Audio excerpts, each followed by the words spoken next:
Welcome to the Infuse Compassion podcast, hosted by me, Amy Quisenberry. And me, Mark Carpenter. We are on a mission to make this world a kinder place for us all by bringing healthier human connection to communities, families, and organizations of all types and sizes. Our goal is to create stronger relationships, more inspired teams, increased trust, and improved results. So let's get started with more ways to infuse compassion into our world.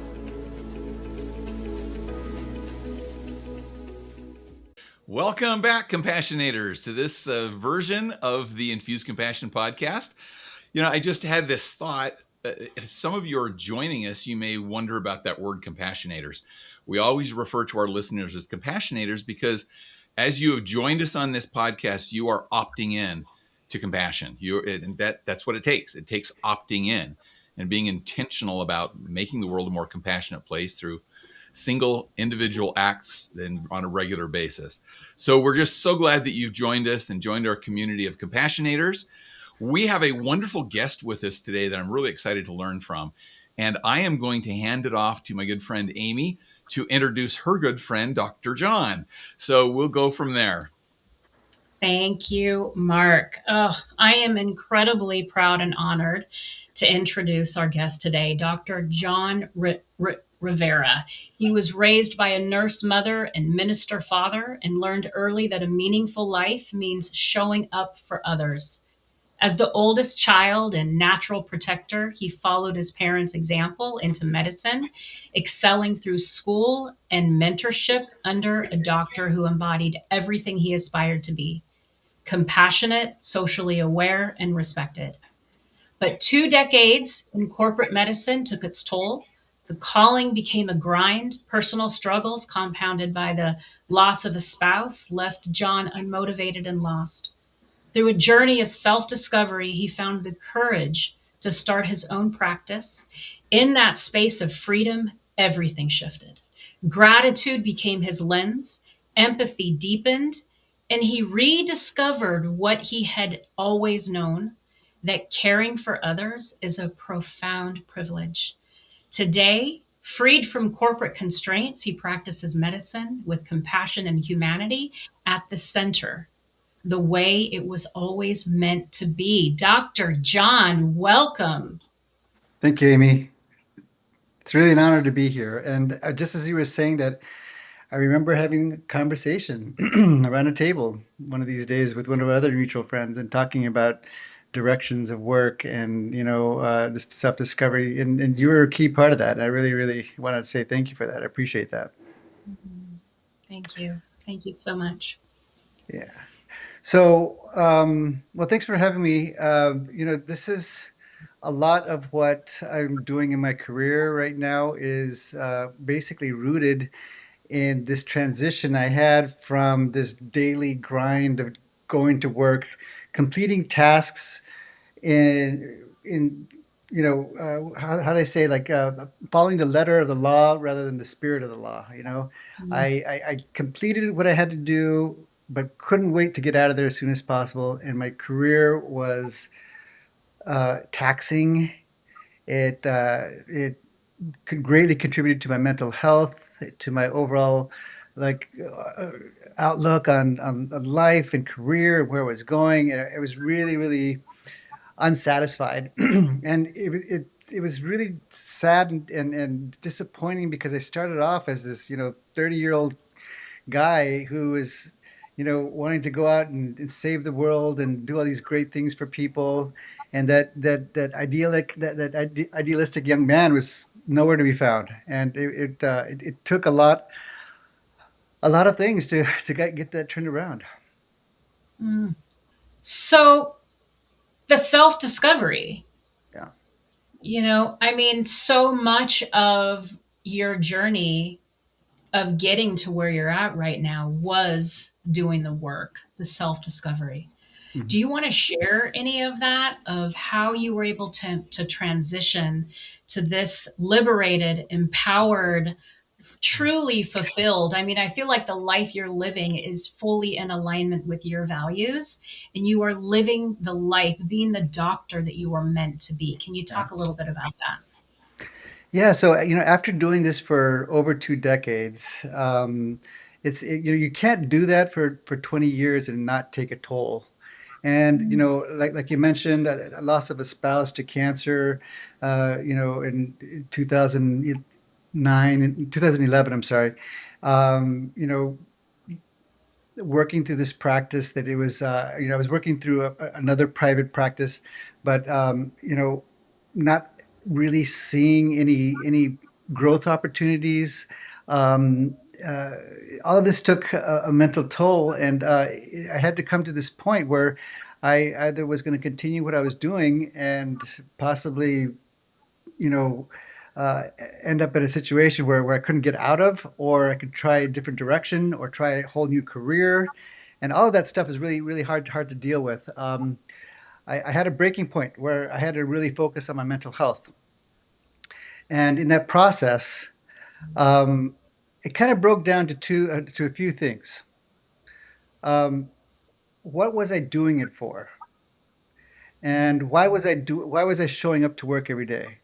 And really, the only answer I could come up with was because I was receiving a paycheck, and it allowed me to live the lifestyle that I had at the time. And that all seemed so empty and so pointless that I almost gave it up.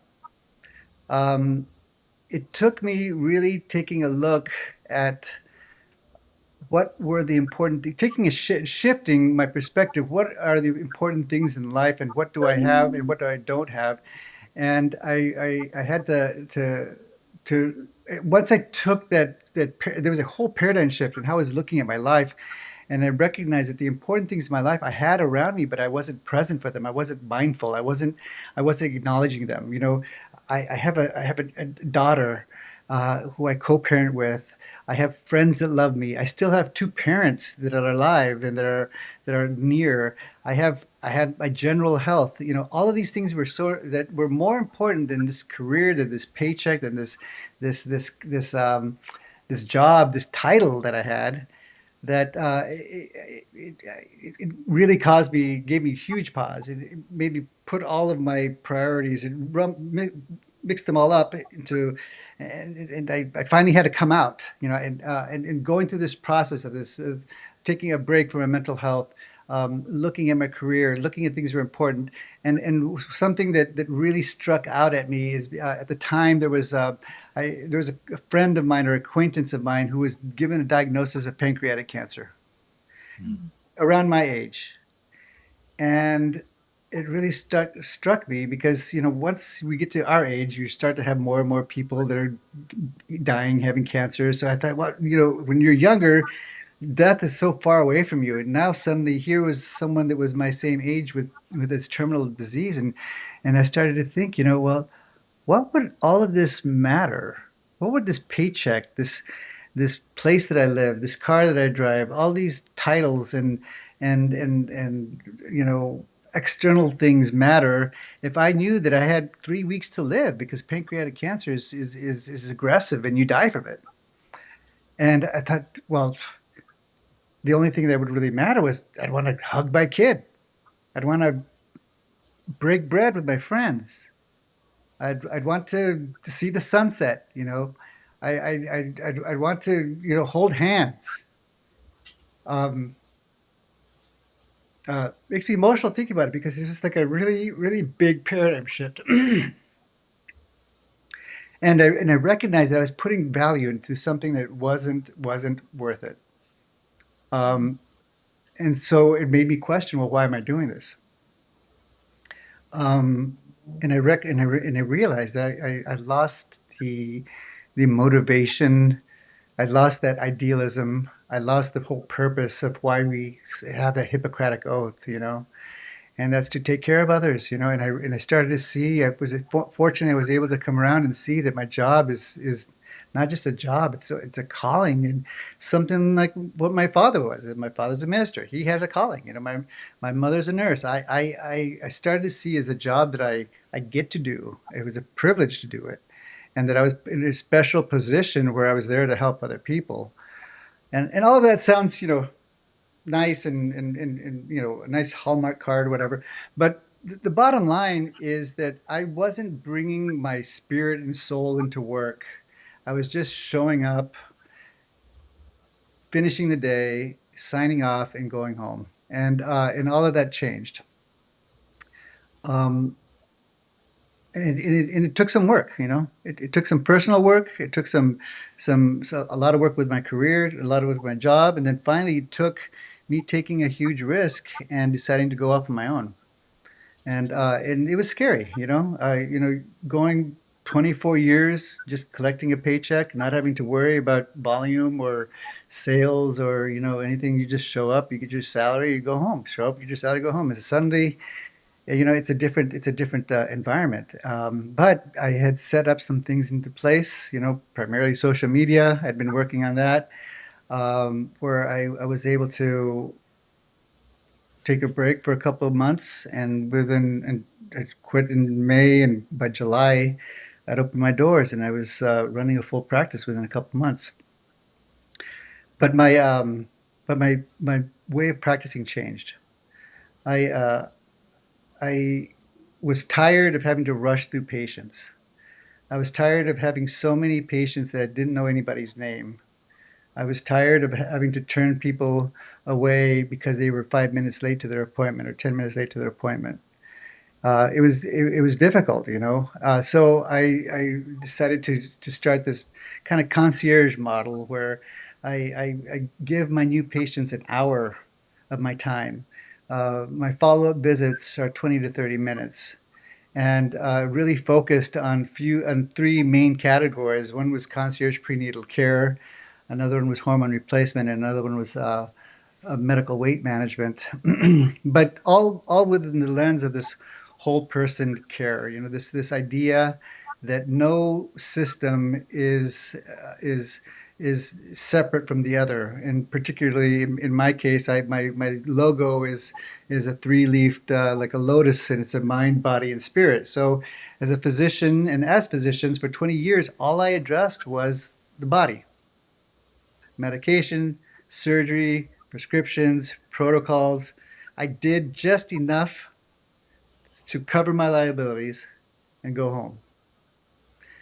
And, and that's enough to a certain extent, but it wasn't living life like from your standpoint. I wasn't doing it compassionately. I was doing it just to fulfill a requirement, and that was really unfulfilling. And it's something that I've kind of taken as my motto. And I have to say it's not something that I came up with. I recently did a collaboration with this fitness instructor who has this a degree in exercise physiology. Her name is Francesca, and she was talking about when people start to exercise. Yes, our recommendation is to do 5 times a week. Do all these sets and all this stuff. And she goes, but why not meet them where they're at? And what that meant to her is that you can't expect someone to go from 0 to 60 if they've never done it before. How about just one time a week? And that just made so much sense because at the time I was really struggling with. So I've taken on this meditation practice, and I wanted to do it every single day for 15 minutes. And sometimes I would forget, and sometimes I'd get distracted, and I couldn't do it the entire 15 minutes. And I was beating myself up about it. And I have the privilege to go to therapy, and talking over with my therapist. She says, even if it's 5 minutes, you've gained something. Who's to say that a 5 minute meditation is not good as a 15-minute meditation? Celebrate the 15 minutes that you did. And that just suddenly opened up my world when I was dealing with patients, particularly we're talking about weight management, meeting them where they're at. I can't expect this person to do 5 days a week at a gym at 5 o'clock in the morning. How about one day a week doing some push ups and some squats and some lunges at home? You know, And it start off with that, and then the next goal, let's eat healthy, just one meal a day, or even twice this week. Let's commit to having more protein and more vegetables and less simple carbohydrates. Um, how about, there's all of these hormones that I can give: testosterone, estrogen, progesterone. I can do vaginal estrogen. We can do thyroid. We can do all these things. Treat your diabetes. All this stuff. Well, let's just start with with estrogen replacement and the progesterone, and we'll work on the other ones as you get more comfortable. As once you start seeing results on this little thing, it hits the domino of the next one, it hits the domino of the next one, hits the domino of the next one, and that really changed how I started to see my patients. I started to see them as a whole person. Unfortunately, I was in a situation, because I'm no longer taking insurance. All of it's just all out of pocket consultations. But because of that, I'm able to spend time with them. I'm able to spend a full hour with them, and really find out where they're coming from, what their stressors are, what their sleep patterns are like, what's their activity level, what's their self-care routine, what type of spiritual practice do they have. And all of that stuff, people were coming back to me like, no doctor has ever talked to me about my spiritual practice. How is that your lane? And at first I was a little self-conscious about that.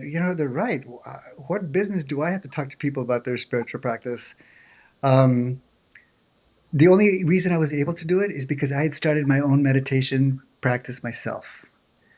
And I started to recognize the positive effects that had on my life, personally, psychologically, physically. And so I was able to have a little bit of a background on that, and bring that up with my patients. You know, um, as a physician, I can get all of your lab numbers down to perfect numbers. They call it the Harvard death. You can get everybody's sodium, potassium, creatinine, alkaline phosphatase, all their numbers down to exactly within the normal range, and the patient still dies on you. You know, as physicians, we've stopped looking at the whole person for a number of reasons. One, we're overworked. Number two, we're underpaid, so we have to pile on the patients in order to see enough patients to cover the bills for that day, that week, that month, right? So I started to recognize that, for example, let's talk about hormone replacement, because that's one of the big things. That's one of my big soapboxes right now. You got to get access to hormones. Is all of these symptoms associated with with perimenopause and menopause, they all overlap with so many other conditions that some people physicians get so overwhelmed that they'd just rather not deal with it. And for 20 years, that's what we did. For 20 years, we told people, here's antidepressant, go do some exercise and some yoga. You're going to be fine. I don't really have time to deal with this. Plus, there's a lot of liability because all these studies have come out that they cause breast cancer, they cause heart attacks, all this stuff. We don't want to deal with it. And for 20 years, that's what we did.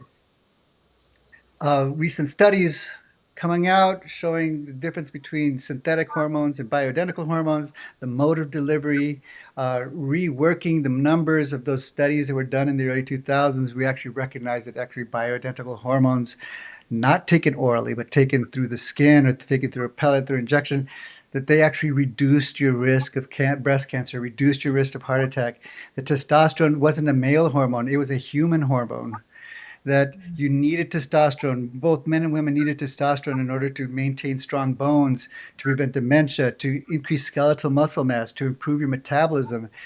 And recognizing that in the end, the one factor that's going to save your life long term, if you could do one thing in your entire life, is to build skeletal muscle mass.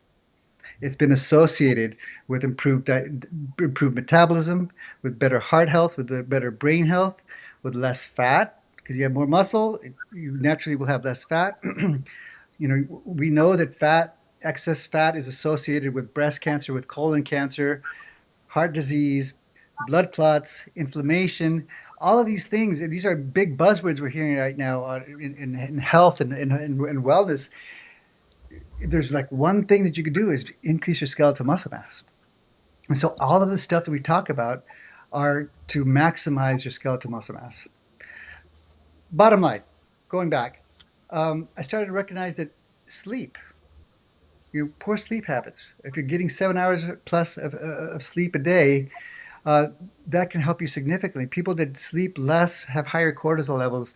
Their circadian rhythm is thrown up. Off the metabolism is a lot lower. They tend to be more obese. People that don't sleep well, started to recognize that mental health is important. A lot of physicians are uncomfortable with dealing with mental health because for the longest time it was considered a pseudoscience. But now we know that there is actually some. Sorry about my cat. This is Bubbles. Oh, It's all it's all right. He right. brings your dog in sometimes.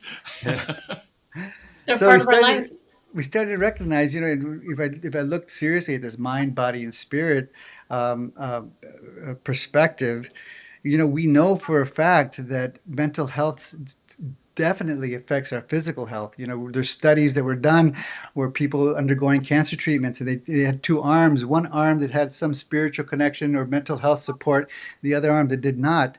They saw real significant improvements in outcomes in the arm that had some spiritual connection and had some sort of spiritual practice and mindful practice and mental health support. And so that's a real thing. In college, we saw it. Test week, everyone came down with the cold or cold sores after test week because they were so stressed out. We started to see how our physical health affects our immunity, and then and how our mental health affects our immunity, and how that affects our body and disease. So I started to see that I'm only partly doing my job if I only talk about the medicine. I have to look at the other things. I have to look at what's your lifestyle? How much alcohol are you drinking? How are you sleeping? What's your mental health like? Has anyone asked you? Has anyone tested you? Every one of my visits, I do this PHQ-9 questionnaire on every single patient, regardless of why they come to me. And it's just a 9, 10 questions. It's actually 9 questions, PHQ-9. It's 9 questions that give me a rough assessment of where you are in your mental health. And there's a real score that you can see and you can track. And I've seen these people that are put on some sort of hormone replacement or helped to lose some weight, and I see these PHQ scores go down and down and down. Another real example: mind, body, spirit. They're all interconnected. So back to your original question, way back, is meeting people where they're at. I can't expect someone to go from, you know, overworked, single mom, stressed about money, uh, not sleeping well, low hormones, to this model of wholeness, of whole person, this guru. I have to meet them where they're at. So why don't we start with just one or two of those things? And that's kind of been kind of this overriding principle, this overriding theory, this idea that I've taken into a lot of aspects of my life. So yeah, I'm not a great meditator and I get distracted easier, but you know what? Meet yourself where you're at. Do one, and that's a success. You know, um, yeah, I'd like to get to the gym 3 to 5 times a week. I'm busy. I got this going on. Sometimes I'm tired. Sometimes I need to prioritize my sleep. But I did it twice this week, and I can celebrate that. You know, I have a particularly bad day, and I'm down about whatever. We all have ups and downs. And I've struggled with my mental health, and I've had to come to grips with this. But that bad day doesn't have to turn into 2 or 3 or 4 bad days. You can reset the next morning, you know? And things that help that are physical exercise, nutrition, meditation, taking care of your body, getting enough sleep. And one of the other things that I bring about is your self-care routine. Every single one of my patients, I challenge them, give me 1 hour of self-care this week. And I put them on the spot. What are you going to do this week? Oh, well, I said, do you have time to go to the beach and walk for 1 hour? You live 20 minutes from Ocean Beach. You live, 5 minutes from Mission Beach. Can you give me 30 minutes? It takes you 15 minutes to find a place to park. Go to the beach, walk 30 minutes. It takes you 15 minutes to get back home. Can you do that? And when you put it in those terms, everyone can do that. You know, it's not that difficult to prioritize yourself. I talk about all of my patients. So this is this, which I really love what you're doing, is this is for me how I take compassion, how I put compassion into all of my encounters, is I have to see people where they're at. I can't just give out all this great data, information, prescriptions, protocols, and walk away. It's up to you. Figure it out. Yeah. I have to John, meet Dr. John, I'd love to ask you a question that you hinted at a little bit, because I want to get this into other people's minds more specifically too. You talked about it was a risk.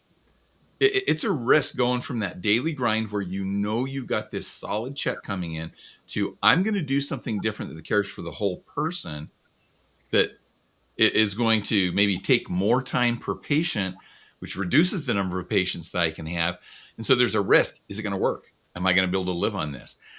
What advice would you give to people who are maybe in a similar situation, either in a medical practice and in any other kind of business, where they feel like I'm not getting the satisfaction, I'm not living my life's purpose, I need to make this change, but it's a risk? So, what advice would you give to those people to say, yeah, it's worth the risk? yeah, Or what steps could they take to say, I'm going to be able to mitigate that risk? yeah. That's exactly where I was at. I thought, it's too risky to do this any other way. Maybe I should do something completely different and just reset my lifestyle, you know? Um, yeah, I was used to living on a physician's salary. Well, that's not making me happy. The risk of continuing to that could be my overall health and life or death. I was miserable.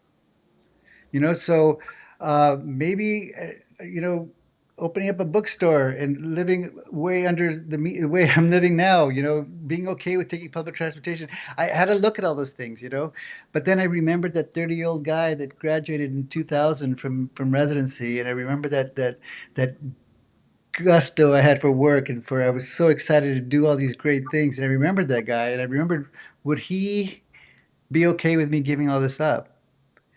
And I recognized that the career was worth it. It's just how I was doing it.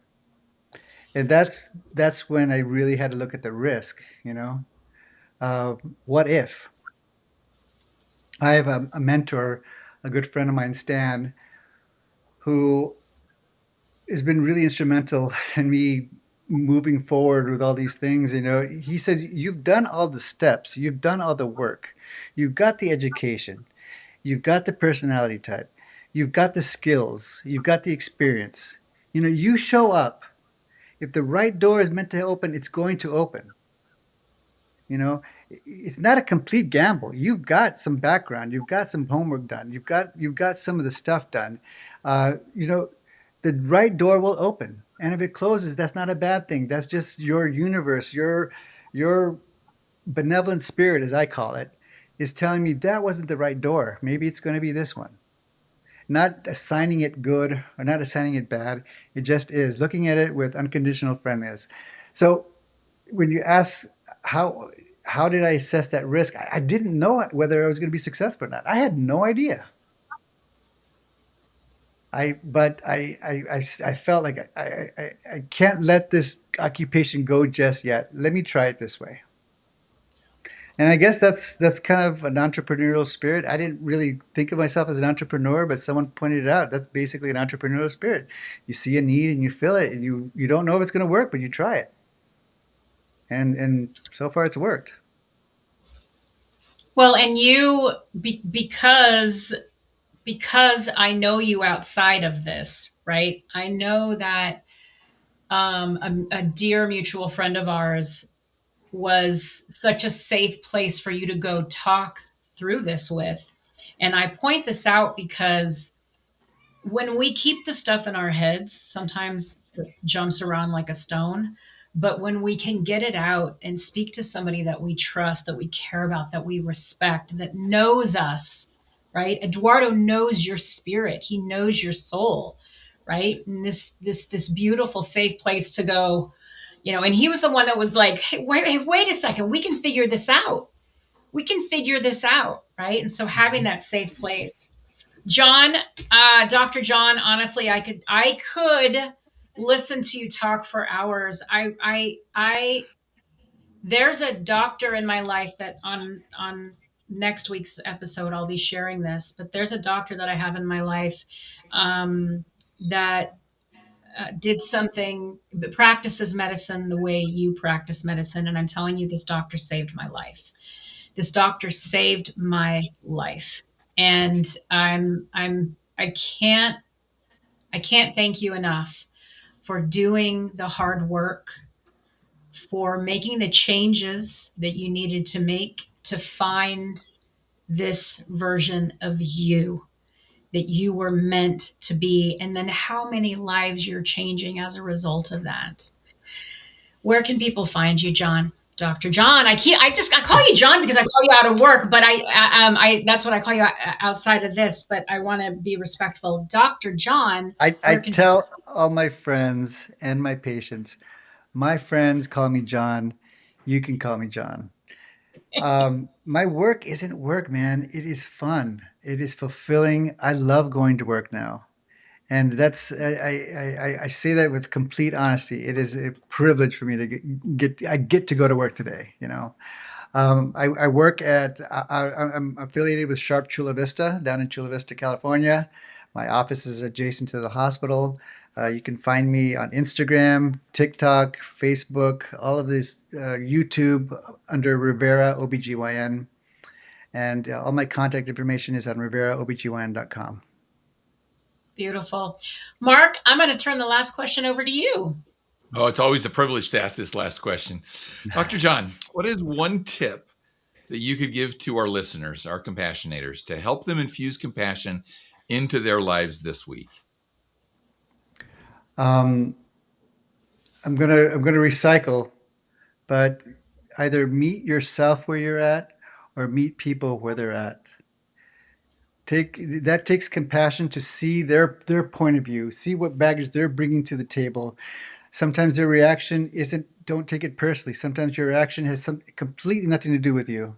So meet them where they're at. Go to where they are. Don't wait for them to come to you.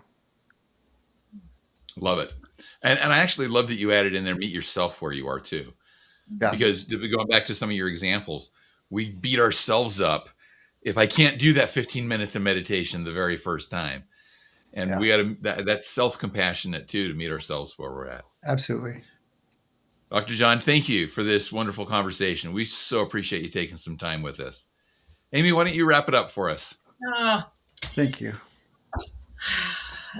again, Dr. John, thank you so much for joining us today. All of our compassionators, thanks for showing up again.